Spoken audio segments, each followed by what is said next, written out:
کافر ہے عتبہ بن ابی وقاص، اس نے ایک طرف سے ہو کر پتھر اٹھایا اور آپ کو مارا زور سے۔ صحابہ کی نظریں تھی تلواروں پر، نیزوں پر، تیروں پر، وہ پتھر نظروں سے نکل گیا، لہذا وہ ان کے اندر کو چیرتا ہوا جا کر میرے نبی کے منہ پر یہاں لگا، اور اب سیدھا پیچھے ایسے گئے، پیچھے یوں، پیچھے ایک کھڈا تھا، وہ یہاں گردن میں لگا، کنارہ تھا، بے ہوش ہو گئے، دانت بھی ٹوٹ گئے، چہرہ بھی خون و خون ہو گیا، اب بے ہوش ہو کے یوں گر گئے۔ صحابہ نے سمجھا آپ شہید ہو گئے تو سب نے زار و قطار رونا شروع کر دیا۔ تھوڑی دیر کے بعد آپ کو ہوش آیا تو صحابہ نے عرض کی یا رسول اللہ اب تو ان کے لیے بد دعا فرما دے،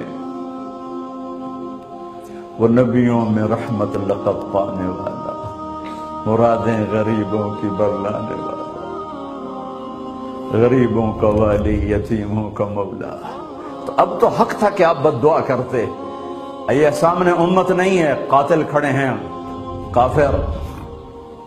آپ نے ہاتھ اٹھائے، صحابہ سمجھے کہ ہوں انہاں دے بیڑے بڑھ گئے۔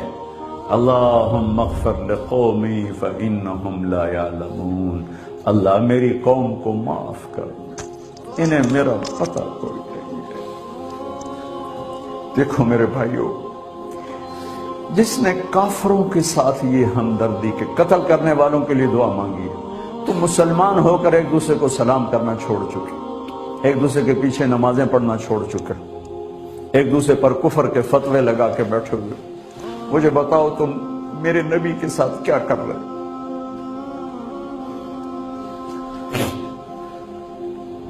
وہ تمہیں فرقوں میں بانٹ کر گئے تھے یا امت بنا کر گئے تھے؟ کیوں اس نادان کھیل میں اپنی زندگی برباد کرتے ہو؟ کیوں نے مسلمان بن کے رہتے ہو؟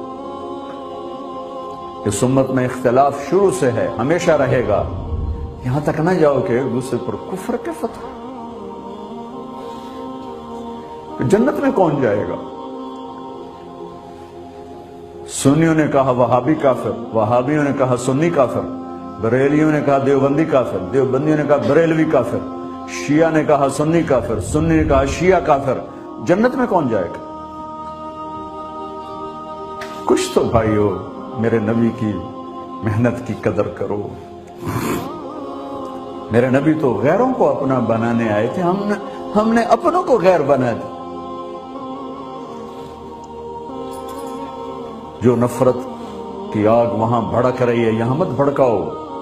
جاؤ میرے دیس میں دیکھو کتنے سر کٹ چکے، کتنے سہاگ اجڑ گئے، کتنی مائیں بے آسرا ہو گئیں، کتنی جوان بیٹیوں کی مانگ ویران ہو گئی۔ کیا اسی کا نام اسلام ہے؟ اسی کا نام عشق رسول ہے؟ اسے وہ دین کہتے ہیں؟ ایک دوسرے کی مسجدوں میں نہیں جاتے ہو، ایک دوسرے کے پیچھے نمازیں نہیں پڑھتے ہو، جنت کے ٹھیکیدار بن گئے ہو۔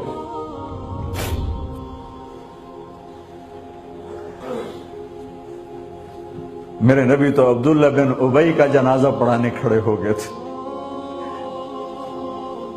جس کا کفر ابو جہل سے بھی بڑا ہے۔ ابو جہل اوپر کی دوزخ میں ہے، عبداللہ بن ابی سب سے نیچے کی دوزخ میں ہے۔ ان کے بیٹے آئے، یا رسول اللہ میرا باپ مر گیا ہے، اپنا کرتا دے دیں گے میں اس کو کفن دے دوں؟ آپ نے کہا لے لو، کرتا اتار کے دے دیا۔ آپ کہتے ہیں بدبخت منافق، دفع ہو جا، دے دی۔ کہ یا رسول اللہ آپ جنازہ پڑھائیں گے؟ کہاں پڑھاؤں گا؟ باقی منافقوں کا تو کسی کو پتہ نہیں تھا سوائے اللہ کے نبی کے، لیکن عبداللہ بن ابی کا منافق ہونا تو سب کو معلوم تھا۔ آپ جنازے کے لیے عمر سامنے آ گئے، یا رسول اللہ یہ کون ہے؟ کہ مجھے پتا ہے کون ہے، تو آپ اس کا جنازہ کیوں پڑھا رہے؟ کہ شاید اللہ معاف کر۔ کہ عمر پیچھے ہٹ جا، مجھے پتا ہے کو، میرے اللہ نے کہا ہے تو ان کے لیے دعا کر یا نہ کر میں معاف نہیں کروں گا، میں کرتا ہوں شاید اللہ معاف کر دے۔ پھر فرمایا کہ میرے اللہ نے کہا اگر تو 70 دفعہ بھی ان کے لیے دعا کر تو میں معاف نہیں کروں گا۔ اگر میرا اللہ کہتا اے میرے محبوب اگر آپ 70 دفعہ اس کے لیے دعا کریں گے تو میں معاف کر دوں گا، تو میں اس کم بخت کا 70 دفعہ جنازہ پڑھا دیتا۔ مجھے بتاؤ تم کہاں سے یہ دین لے کر آئے ہو جس میں تم فرقوں میں بٹ گئے ہو، نفرتوں کی آگ تمہیں لگا دی ہے، یہ کہاں سے اسلام آیا ہے؟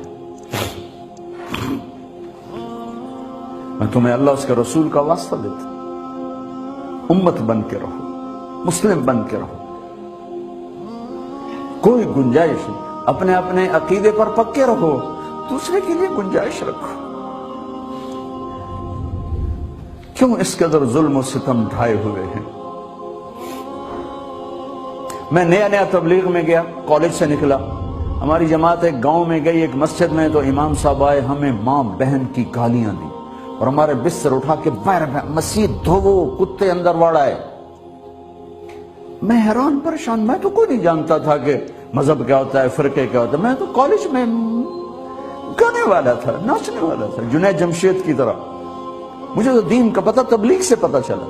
میں حیران پریشان کہ یہ مولانا صاحب کہہ رہے ہیں کہ یہ گستاخ رسول ہیں، اور مسجد دھو دو باہر کھڑے ہو، یہ مسجد میں کھڑے ہو کر ماں کی گالی دے رہے ہیں، بہن کی گالی دے رہے ہیں، تو پھر معیار دین کیا ہے؟ اتنی نفرت، اس قدر دوریاں۔ اگر ہم کافر تھے تو ہمیں گلے سے لگاتے، ہمارے نبی کی طرح ہمیں کھانے کھلاتے، ہمیں پانی پلاتے، پھر ہمیں بات سمجھاتے، لیکن ماں بہن کی گالیاں، مسجد میں کھڑے ہو کر، امام مسجد۔ ہم پنجاب کے زمیندار ہیں، گالی دینا ہماری سرشت میں ہے، لیکن مسجد میں کانپ جاتے تھے کہ کسی کو الو کا پٹھا بھی کہہ دیں۔ ہمارے بزرگ بڑے بھی بہت گالیاں نکالتے تھے، لیکن مسجد میں کسی کو جرت نہیں ہوتی تھی کہ میرے والد مرحوم خود بہت غصے والے بڑے سردار آدمی تھے، تو تھوڑی تھوڑی بات پہ مار پٹائی گالیاں، لیکن میں نے نہیں اپنے باپ کو مسجد میں سنا غصے میں بھی کسی کو گالی دیتے ہوئے۔ ماں بہن کی گالیاں نکالو، وہ ساتھ یہ کہہ رہے ہیں کہ یہ گستاخ رسول ہیں، ہم یہ کافر ہیں، ان کو نکال دو، کتے آ گئے، مسجد دھوو۔ میرے نبی کے دور میں تو کافر آ کے مسجد میں رہتے تھے۔ میرے بھائیو، جو میں عرض کر رہا ہوں، میں اپنا دکھڑا بیان کر رہا ہوں، اس کی سنگینی کو سمجھو۔ یہ پاؤنڈ ڈالر نہیں بچائیں گے جب ہم آپس میں ٹوٹ جائیں گے۔ اللہ نے مجھے دنیا میں پھرنے کا موقع دیا، بار بار دیا، اسی تبلیغ کے سلسلے میں۔ سب سے زیادہ میں اسپین میں جا کے دکھی ہوا، اور میرا دکھ یہ نہیں تھا کہ ہماری یہاں 800 سال حکومت تھی اور ختم ہو گئی، میرا دکھ یہ تھا، میں اس پہ رویا مسجد قرطبہ میں،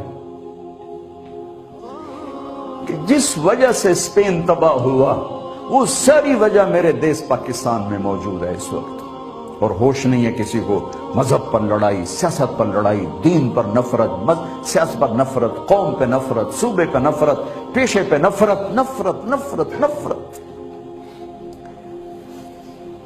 میرے نبی نے پوچھا اسلام کا سب سے مضبوط عمل کیا ہے؟ صحابہ نے کہا نماز، آپ نے کہا نہیں۔ صحابہ نے کہا جہاد، آپ نے کہا نہیں۔ صحابہ نے کہا روزہ، آپ نے کہا نہیں۔ صحابہ نے کہا حج، آپ نے کہا نہیں۔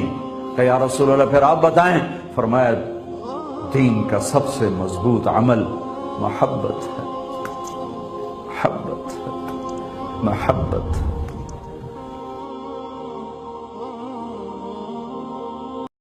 فبأي آلاء ربكما تكذبان